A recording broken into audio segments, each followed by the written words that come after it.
Charles Manson, the prophet of chaos.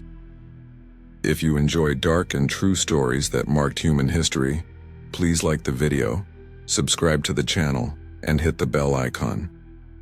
This greatly helps me continue to bring content like this. Prepare yourself, because today we are going to delve into the disturbing mind of one of the most infamous criminals in the United States, Charles Manson. In the 1960s, the United States was experiencing an era of intense transformations. It was the time of the hippie movement, the search for freedom, peace, and love. But amidst this counterculture scene, a man emerged from the shadows to spread fear and destruction. His name? Charles Manson. He didn't need to hold a weapon. His words were enough to command brutal deaths, shocking the world and transforming the idealism of the time into a nightmare. Charles Mills Manson was born on November 12, 1934 in Cincinnati, Ohio. Son of a 16-year-old teenager, Manson had a childhood marked by abandonment, petty crimes, and stays in reformatories. From an early age, he developed manipulative skills and a strange charisma, something that would later be his most powerful weapon. His 16-year-old teenage mother, named Kathleen Maddox. She was an alcoholic, unstable, and frequently involved in petty crimes. A few months after Manson's birth, she even sold him for a bottle of beer to a waitress. His uncle had to retrieve him days later. When Charles was only 5 years old, his mother was arrested for armed robbery, and he was sent to different foster homes and institutions. From a young age, he felt rejected, unloved, and learned to manipulate to survive. In his later accounts, Manson said he never had a childhood. He only had survival. By 13, he was already committing thefts and escaping from reformatories. Until he was 21, he spent most of his life behind bars. He practically grew up in the prison system, where he developed his ability to observe human behavior and manipulate others. Even though he was considered repulsive by many, Manson had a penetrating gaze, a theatrical way of speaking, and he used this to seduce. He married twice in his youth and had 2 children. In both relationships, he was irresponsible, violent, and absent. It was during his stints in prison that he learned techniques of persuasion, hypnosis, and body language reading, which he would later masterfully use to dominate his family. In the 60s, he took advantage of the hippie movement and the emotional vulnerabilities of young people searching for meaning to gather around him, a group that gave him absolute obedience. In the 1960s, Manson settled in California during the height of the hippie movement. He blended religious ideas, apocalyptic messages, and distorted theories from the Beatles, especially from the White Album, to build his doctrine of chaos. He called this philosophy Helter Skelter, believing there would be an imminent race war that would destroy society as we knew it. Upon his release from prison in 1967, Manson went to California and soon attracted followers, mainly young people disillusioned with traditional society. He offered shelter, drugs, and promises of a new order. His followers saw him as a messianic figure. They lived together on a ranch on the outskirts of Los Angeles, where they formed the so-called Manson Family.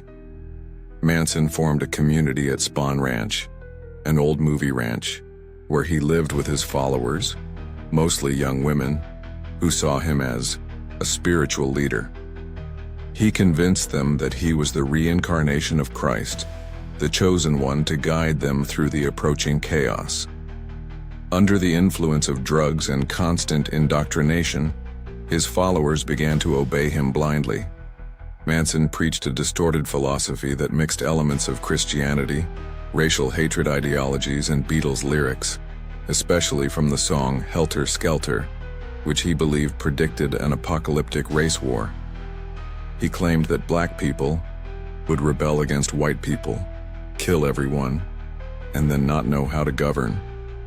And then he and his family would emerge from a desert hideout to take power. To accelerate this war, Manson decided to create chaos. In August 1969, he ordered his followers to commit brutal murders to make it seem as if black people were attacking wealthy white people. On the night of August 8th, 4 members of the family broke into director Roman Polanski's mansion, where actress Sharon Tate, 8 months pregnant, and her friends were present. The massacre was savage. Sharon Tate pleaded for her son's life but was brutally murdered with 16 stab wounds. Her friends were also killed with extreme violence. The following night, the group killed couple Leno and Rosemary LaBianca, leaving messages written in blood on the walls.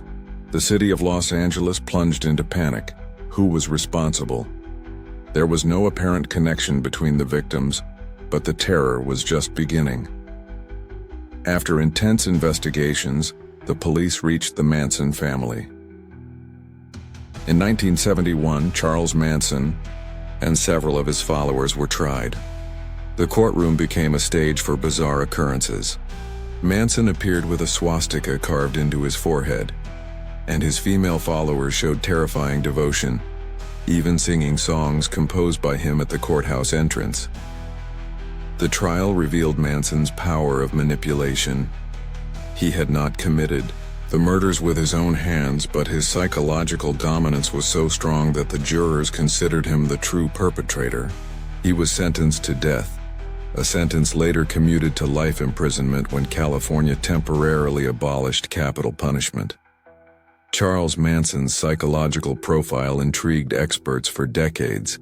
He was not just an ordinary criminal.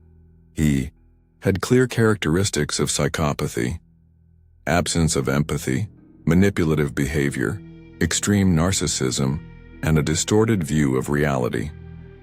For Manson, he was not committing crimes. He was fulfilling a spiritual mission, being chosen to lead the world to its true order.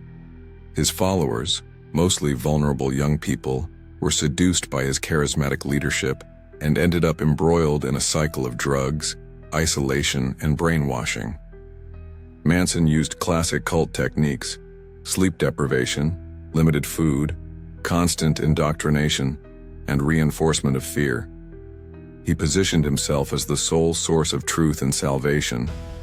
Even imprisoned, Manson continued to be a cult figure. He received letters from admirers, gave disturbing interviews, and tattooed a swastika on his forehead as a symbol of his revolution. His words remained dangerous, and his image became synonymous with evil. Charles Manson died in 2017 at the age of 83 of natural causes, but his legacy of horror remains. The case exposed how a charismatic leader, even without wielding a weapon, can lead ordinary people to commit atrocities.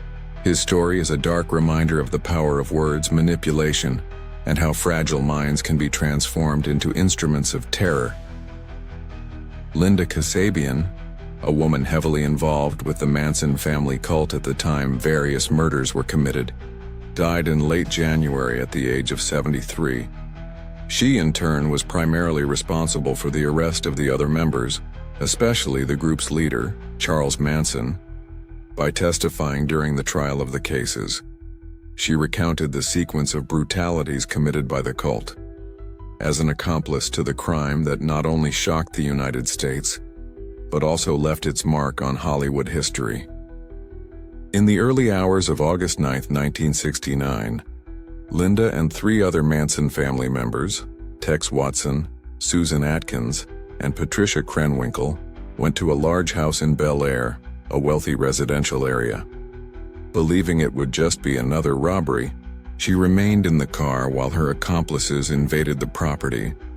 However, as she later recalled in her testimony to the jury, she soon heard horrific screams from inside the mansion and left the car until she encountered Wojciech Frykowski, bloody and trying to flee through the garden while being followed by Tex Watson. This crime was the downfall of the Manson cult, uncovering a series of brutal acts. Charles Manson exhibited typical traits of a psychopath: absence of empathy, superficial charm, extreme narcissism, and a tendency towards manipulation. However, More than just an ordinary criminal, Manson was a symbol of the break with the innocence of the hippie era. He represented the dark side of the search for spirituality and freedom. His ability to attract followers and turn them into fanatical killers captured the attention of scholars for decades. The Manson case is still studied today as one of the most extreme examples of mind control and group manipulation. The Manson case forever changed how the public viewed the 60s. The image of peace and love was stained by blood and fanaticism. The name Manson became synonymous with horror, madness, and cults. Films, books, and music have explored this disturbing universe for decades. He became an almost mythical figure, not for glory, but as a reminder of how evil can disguise itself as a leader. If you stayed until now, don't forget to like the video, share it with those who enjoy true stories, and subscribe to the channel for more dark content like this. The next episode will take you to another chilling case, so see you later.